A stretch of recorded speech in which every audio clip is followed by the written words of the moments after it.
J'espère que vous allez bien, j'espère que vous vous portez bien. L'Algérie, elle a réagi très violemment et très sévèrement dans l'affaire MLDZ parce qu'elle considère que le dossier il est vide. Les autorités algériennes considèrent qu'il n'y a pas de preuves impliquant réellement leurs agents ou des agents liés à l'État algérien ou des officiels ou des hauts responsables ou des partis liés à l'État algérien. Les autorités algériennes sont persuadées que le dossier est vide. Et pourquoi? Nous sommes des journalistes. Le contexte des relations algéro-françaises est extrêmement tendu, extrêmement instable et extrêmement déséquilibré aussi. Il est très difficile dans un contexte pareil de garder son sang-froid. Mais justement, nous les journalistes, on est honnêtes, on a pour mission d'être objectif et d'être intègre pour rapporter l'information honnêtement. Et le journaliste n'est pas juge. Le journaliste, il trouve l'information, il cherche l'information pour trouver la vérité. Voilà. Et le journaliste doit donner la parole à tout le monde. Et le journaliste doit rapporter les versions de toutes les parties en attendant que la vérité se manifeste officiellement. Qui peut manifester la vérité? C'est la justice. Le journalisme, l'information, les médias ne peuvent pas proclamer une vérité. La vérité, elle est proclamée à la suite d'un procès, d'une procédure judiciaire. Il y a un procès de première instance, il y a le procès en appel, il y a les différents recours. Donc, il y a des procédures judiciaires qui permettent à la justice de déterminer la vérité. Nous, pour le moment, on essaye de comprendre cette vérité qui sera révélée plus tard. Pour le moment, dans l'affaire de MLDZ, il y a des accusations et des soupçons. Mais il faut comprendre qu'il y a aussi la présomption d'innocence. Les 3 Algériens qui ont été arrêtés le 12 avril, le 11 avril, ils ont été arrêtés le 8 avril 2025. Ils ont été placés en garde à vue jusqu'au 11 avril 2025. Ils ont été présentés devant un juge du parquet national antiterroriste à Paris, qui relève du tribunal judiciaire de Paris, et une juge a décidé de les placer en détention provisoire dans la nuit à une heure tardive du 11 avril 2025. Dans la nuit du 11 au 12 avril 2025. L'Algérie, elle a réagi hier. Les autorités algériennes ont réagi hier le 12 avril 2025. Pour le moment, les 3 Algériens qui ont été placés en détention bénéficient de la présomption d'innocence. C'est une détention provisoire. Ils ne sont pas encore leur culpabilité n'a pas été encore confirmée. Donc c'est pour ça que nous, on doit être prudents. Il faut être prudent, filtrez vos sources d'information et suivez les journalistes, les vrais médias. Ne suivez pas les partisans du sensationnalisme et les partisans du clic qui racontent tout et n'importe quoi, qui veulent se substituer aux juges. Alors, pourquoi maintenant? On a compris le point de vue français, on a rapporté ce qui s'est passé dans le dossier du côté français, pourquoi les 3 ont été arrêtés, on a parlé de l'affaire MLDZ, on a raconté ce qui s'est passé le 29 avril 2024, on a parlé de la qualité de ce fonctionnaire du consulat d'Algérie à Créteil qui a été arrêté, on a parlé de l'adjoint consul qui n'est pas là, qui a été rapatrié en Algérie, et de son rôle et des suspicions qui pèsent contre lui. Maintenant, essayons de comprendre du côté algérien pourquoi les autorités algériennes estiment que c'est un dossier vide. Les autorités algériennes ne sont pas d'ailleurs pas les seules à estimer qu'il risque d'être un dossier vide. D'ailleurs, dans les médias français, l'AFP, par exemple, elle a diffusé une information depuis hier, le 12 avril, où une source proche du dossier en France a appelé samedi, je cite les médias français, l'AFP qui a été repris par BFM TV, par plusieurs grands médias français ici, une source proche du dossier en France a appelé samedi à la prudence sur ces 3 mises en examen, car elle dit redouter que l'enquête ne débouche que sur un dossier vide, contre des suspects qui ne seraient que des fusibles. Bien sûr, cette source proche du dossier serait visiblement, ça peut être les avocats des 3 personnes qui ont été arrêtées, placées en détention, qui eux défendent leurs clients en disant que ça peut être des dossiers vides et les 3 personnes qui ont été arrêtées, ce sont des fusibles, que les vrais commanditaires sont ailleurs. Ça peut être aussi une source au sein même du parquet national antiterroriste français, qui pour le moment, encore une fois, la justice française ne les a pas condamnés, elle les a placés en détention. C'est extrêmement différent. N'ont pas été encore jugés. Donc, allons-y doucement. Côté algérien, on n'est pas dans la prudence, de ce côté algérien, parce qu'on affirme catégoriquement que le dossier est vide. Pourquoi? Parce que du côté algérien, ça a été dit un petit peu dans les communiqués d'hier du ministère des Affaires étrangères, Dans le communiqué, il dit quoi? Il dit que il a été arrêté sur la voie publique, etc. Que l'argumentaire, le passage précis qui parle des arguments qui ont été utilisés pour procéder à l'arrestation de cet agent du consulat d'Algérie à Créteil et pour justifier son placement en détention. L'Algérie considère que son argumentaire il est vermoulu et farfelu car il repose uniquement sur le bornage du téléphone mobile de l'agent du consulat d'Algérie à Créteil qui aurait borné autour de l'adresse du domicile d'MLDZ. Pour les autorités algériennes, il n'y a pas de preuves. Pour le moment, les autorités algériennes, d'après les sources auxquelles nous avons posé la question, nous avons essayé de comprendre auprès de plusieurs sources proches des autorités algériennes pourquoi. Parce que logiquement, l'Algérie a réagi avec autant de violence à la demande de la libération de son agent, la libération immédiate. Elle parle d'arguments qui sont vermoulus, farfelus, l'inconsistance, la fragilité des preuves. Il n'y a pas de preuves. Et pourquoi les autorités algériennes estiment qu'il n'y a pas eu de preuves? Parce que selon les sources algériennes, dans le dossier de ces 3 personnes qui ont été arrêtées, il n'y a qu'une preuve matérielle qui est la suivante, qui est le bornage du téléphone mobile. Le bornage, c'est quoi? C'est une façon de détecter, c'est un équipement qui permet aux autorités sécuritaires de détecter l'usage du téléphone mobile et sa localisation, la localisation du téléphone mobile de quelqu'un, d'un individu précis, dans une zone géographique précise.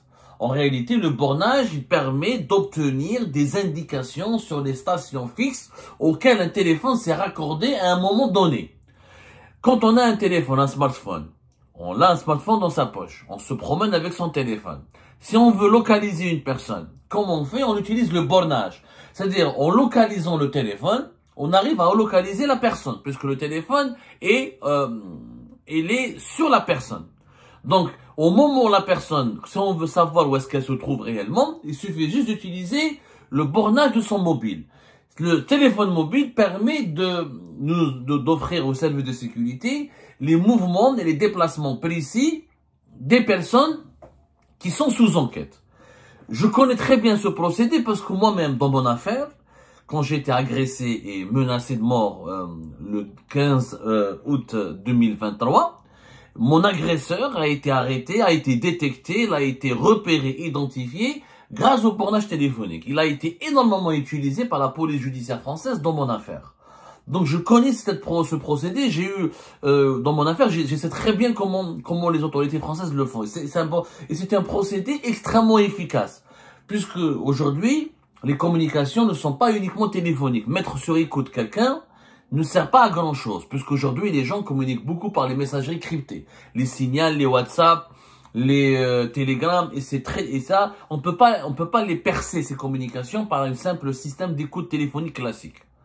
Il faut vraiment recourir à des méthodes de piratage, à des logiciels espions qui sont très sophistiqués. Les services de sécurité, en France comme ailleurs, à travers tous les pays du monde, ne peuvent pas se permettre de braquer ou de pirater les communications, des messageries cryptées des gens avec beaucoup de facilité, et puis la loi ne le permet pas. Il faut vraiment un cadre précis. Il s'agit notamment dans les graves affaires de terrorisme où les services de sécurité, notamment les services de renseignement des pays, peuvent pirater les messageries cryptées, mais ils ne peuvent pas les pirater directement. Il faut pirater les téléphones, parce que WhatsApp et Signal, par exemple, ou Telegram, ils ont des protocoles très sécurisés. Il faut que Telegram et WhatsApp et Signal collaborent avec les services de renseignement et les services de sécurité pour leur donner ce qu'on appelle un accès à une porte dérobée et qui leur permettra d'avoir des fichiers ou d'avoir les discussions, les données qui ont été échangées par les personnes soupçonnées de terrorisme.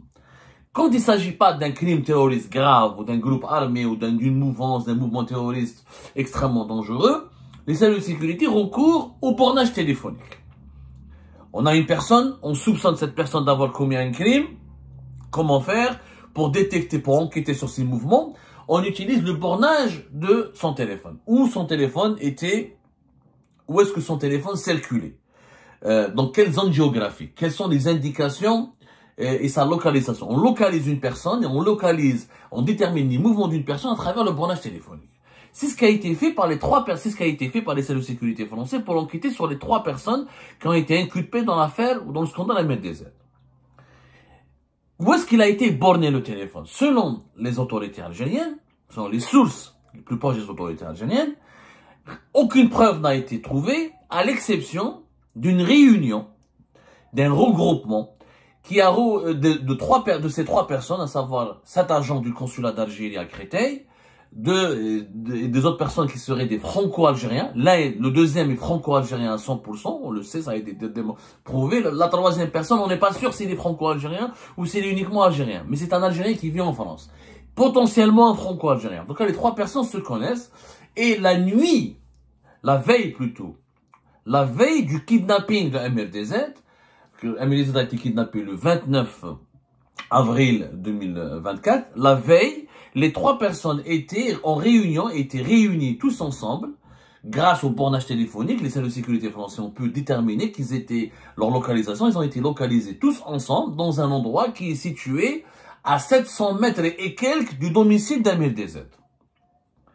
Partant de cette localisation, les services de sécurité français ont conclu qu'il y avait quelque chose qui est anguille sous roche, que leur comportement était suspect. C'est-à-dire, la veille du kidnapping d'MRDZ, l'agent du consulat d'Algérie à Créteil se trouvait sur place, à 700 mètres du domicile d'MRDZ. MRDZ a été kidnappé juste à côté de son domicile, situé dans les environs de Créteil, à Paris. Donc, c'est comme ça que leur inculpation a été justifiée, que leur placement sous enquête a été justifié. Ce qui était encore plus étrange, selon nos sources, c'est que les trois personnes ont été, juste après la libération d'MRDZ, ont été à 2 km encore. Ils ont été localisés à peu près 2 km à peu près dans la même zone d'habitation où se trouve le domicile d'MRDZ. Et qu'auparavant, ils avaient l'habitude de se retrouver dans les environs toujours de la même zone géographique de l'habitation d'MRDZ. Donc, leurs déplacements ont été jugés suspects et leurs déplacements ont été jugés suspects. Et donc, sur la base de ces suspicions, ils ont été placés sous enquête et on les soupçonne d'avoir joué un rôle important dans la préparation du kidnapping d'MRDZ. Pour les autorités algériennes, ce bornage téléphonique, donc d'après les sources algériennes, parce que le ministère des Affaires étrangères l'a dit, il n'y a que cela dans le dossier. Maintenant, les autorités judiciaires françaises ne se sont pas exprimées, encore une fois, pour être très précis. Il faudrait que les autorités judiciaires françaises s'expriment, et nous affirment, pour le moment, elles ne peuvent pas s'exprimer, parce qu'on ne peut pas dévoiler ce qu'il y a dans le dossier. Ce serait une violation du secret d'instruction. Mais les autorités algériennes se sont aventurées sur ce terrain, puisqu'elles affirment que la cabale, il s'agit d'une cabale judiciaire inadmissible, sur le seul fait que le téléphone mobile de l'agent consulaire inculpé aurait borné autour de l'adresse du domicile. C'est-à-dire que les autorités algériennes sont convaincues qu'il n'y a pas d'autres preuves, qu'il n'y a pas de preuves matérielles. Elles ont des informations, ou par le biais des avocats de ces trois personnes inculpées, ou par le biais d'une source interne proche du dossier, ou elles ont accédé au dossier, peut-être que les autorités françaises ont communiqué des informations aux autorités algériennes parce qu'il s'agit d'un agent du consulat d'Algérie. 3 scénarios possibles. En tout cas, les autorités algériennes ont accédé à des éléments du dossier. Selon les autorités algériennes, il n'y a rien. Il n'y a que le bornage téléphonique. Le bornage de téléphone mobile des 3 personnes. C'est pour ça qu'elles estiment qu'il s'agit d'une cabale. Pourquoi elles estiment qu'il s'agit d'une cabale? Parce que pour les autorités algériennes, cet agent du consulat de Créteil s'est trouvé par hasard à proximité du domicile d'MRDZ. Il n'était pas en mission pour le traquer ou pour le surveiller. C'est ce qu'affirment les sources les plus proches des autorités algériennes. Selon ces sources, si cet agent était en mission pour traquer ou pour faire du mal à MRDZ, il se serait débarrassé de son téléphone. Il n'aurait pas regardé son téléphone. Il aurait utilisé pas son téléphone personnel. Il aurait utilisé un téléphone avec la carte mobile ou un téléphone avec une autre puce, pas avec son numéro, un téléphone qui serait pas personnel, qu'il aurait jeté ensuite, qu'il aurait balancé, qu'il aurait détruit pour détruire les preuves. Mais là, le bornage téléphonique, c'est basé sur le téléphone personnel. Personnel de cet agent du consulat d'Algérie à Créteil. Donc, pour les autorités algériennes, ils sont pas cons, selon ces sources algériennes. L'État algérien n'est pas con, n'est pas idiot pour envoyer des agents afin de perpétrer, afin de menacer MRDZ, de lui faire du mal, ou d'essayer de le kidnapper, ou de le traquer, en laissant derrière des preuves. Ce serait con de la part de l'État algérien si l'État algérien avait fait ça, ou si l'État algérien aurait fait ça. Donc, pour l'État, pour les autorités algériennes, il n'y a pas de preuves, il y a juste des soupçons. Et que sur la base de ces soupçons, normalement, une simple garde à vue aurait suffi pour l'agent du consulat d'Algérie à Créteil. Les autorités algériennes ont été choquées par son emprisonnement. D'ailleurs, quand il a été arrêté, elles n'ont pas réagi. Le 8 avril, quand cet agent du consulat d'Algérie à Créteil a été arrêté, les autorités algériennes n'ont pas réagi. Pourquoi elles n'ont pas réagi? On leur a posé la question à nos sources qui sont proches des autorités algériennes. Parce que les autorités, elles pensaient que c'était une simple garde à vue, qu'il y a des investigations, que au bout de la garde à vue, les autorités françaises vont comprendre qu'il n'y a pas d'éléments à charge, il n'y a pas d'éléments accablants. Voilà, ils seront libérés. Donc le 8 avril, pas de réaction. L'Algérie, les autorités algériennes ont réagi uniquement à la suite du placement en détention, le 11 avril. Elles ont réagi hier, le 12 avril, à une heure tardive, après avoir convoqué l'ambassadeur de France. Donc, les autorités algériennes sont persuadées que le dossier est vide. Je ne dis pas qu'elles ont raison. Moi, je rapporte leur version. En tant que journaliste neutre et indépendant, je suis obligé d'être respectueux et honnête de mes engagements vis-à-vis de la déontologie dans mon métier jusqu'au bout. On ne peut pas rapporter que la version des sources françaises, on est obligé aussi d'être correct, d'être objectif, de rapporter la version des sources algériennes. Maintenant, pour savoir si les sources algériennes ont raison ou pas, je pense que la justice française va communiquer. Elle va communiquer dans les prochains jours. Est-ce que les juges français vont mettre en prison juste 3 personnes sur la base de leur mouvement, de la localisation géographique de leur mouvement suspect? Est-ce qu'il n'y a pas d'autres éléments dans le dossier? Est-ce qu'il n'y a pas eu des échanges? Parce que il est possible qu'il y ait des échanges, que les témoignages, que l'un des 3 personnes a confirmé aux enquêteurs français que l'agent du consulat d'Algérie à Créteil lui a demandé de trouver des intermédiaires, lui a demandé de trouver l'adresse de MedDZ, lui a demandé de préparer un enlèvement et une opération musclée contre un MedDZ. Ça, c'est possible. Moi, j'ai pas les preuves, j'ai pas accédé au dossier, c'est secret d'instruction. Moi, je suis pas l'avocat. L'avocat d'MDZ, c'est lui le premier. Je vous rappelle que le premier qui a parlé de preuves matérielles et de preuves tout court tangibles, c'est l'avocat d'MDZ. L'avocat d'MDZ, il est parti très loin parce qu'il a parlé de terrorisme d'État. Avant même l'annonce du placement, de l'emprisonnement, du placement en détention provisoire de l'agent du consulat d'Algérie à Créteil, c'est l'avocat d'MDZ, je le cite, qui parle d'un entremêlement des intérêts diplomatiques et de sécurité nationale français et qui parle mesurer l'implication d'Alger et qui parle des pratiques de terrorisme d'État. Il a parlé d'une affaire d'État. Il a parlé d'une puissance qu'une puissance étrangère n'a pas hésité. C'est l'avocat d'MDZ qui a dit une puissance étrangère, l'Algérie, n'a pas hésité à mener une action violente sur le sol français par l'intimidation de la terreur de nature à porter atteinte à la vie.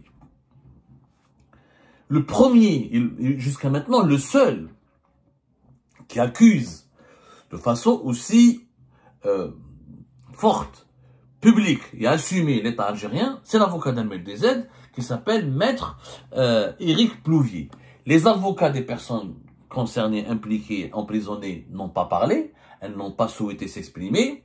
La justice française a uniquement confirmé à l'AFP, à travers le parquet national antiterroriste, le placement en détention d'un agent du consulat d'Algérie à Créteil, confirmant qu'il possédait un passeport de service. Ça, les autorités algériennes ne se sont pas exprimées sur ce point. Ils ont juste dit que c'était un agent qui travaille pour l'État algérien, pour le consulat d'Algérie à Créteil. Ça a été confirmé. Mais est-ce qu'il avait un passeport diplomatique ou un passeport de service? Les autorités algériennes n'ont pas commenté ce point précis. Et elle demande sa libération immédiate. Et elle dénonce une arrestation qui n'a pas été notifiée. Voilà. Dans le communiqué du ministère algérien des Affaires étrangères, il est affirmé que cette personne, quand elle a été placée en garde à vue, les autorités françaises n'ont pas notifié au consulat d'Algérie à Créteil son placement en garde à vue. Ce qui constituerait, selon les autorités algériennes, une violation des engagements internationaux de l'État français vis-à-vis des diplomates ou des agents consulaires étrangers qui sont en fonction sur le sol français. c'est un débat. Est-ce que c'est vrai que ça n'a pas été notifié? Est-ce qu'il a son statut? Parce que la Convention de Vienne de 1963 concernant les relations consulaires, elle est claire. Quand il y a un crime grave, on peut arrêter un agent d'un consulat étranger, on peut même le placer en détention. Il va y avoir un débat judiciaire par la suite. Mais d'ores et déjà, les autorités algériennes, elles sont persuadées, elles sont sûres d'elles-mêmes que le dossier, il est vide, qu'il n'y a pas de preuves. Reste maintenant, la réponse là-bas, elle est dans le camp de la justice française et des autorités françaises qui vont continuer à approfondir l'enquête. Et s'il y a des preuves irréfutables qui seront révélées plus tard dans un procès, et ben là, les autorités algériennes seraient dans une position extrêmement inconfortable et le discrédit, et elles feront l'objet d'un discrédit qui va générer des conséquences assez désastreuses. J'espère qu'on n'en arrivera pas jusque-là. J'espère que l'État algérien préservera son honneur et sa crédibilité. Et j'espère que la justice française ira jusqu'au bout pour déterminer la vérité, rien que la vérité sur ce qui s'est passé dans le scandale MLTZ.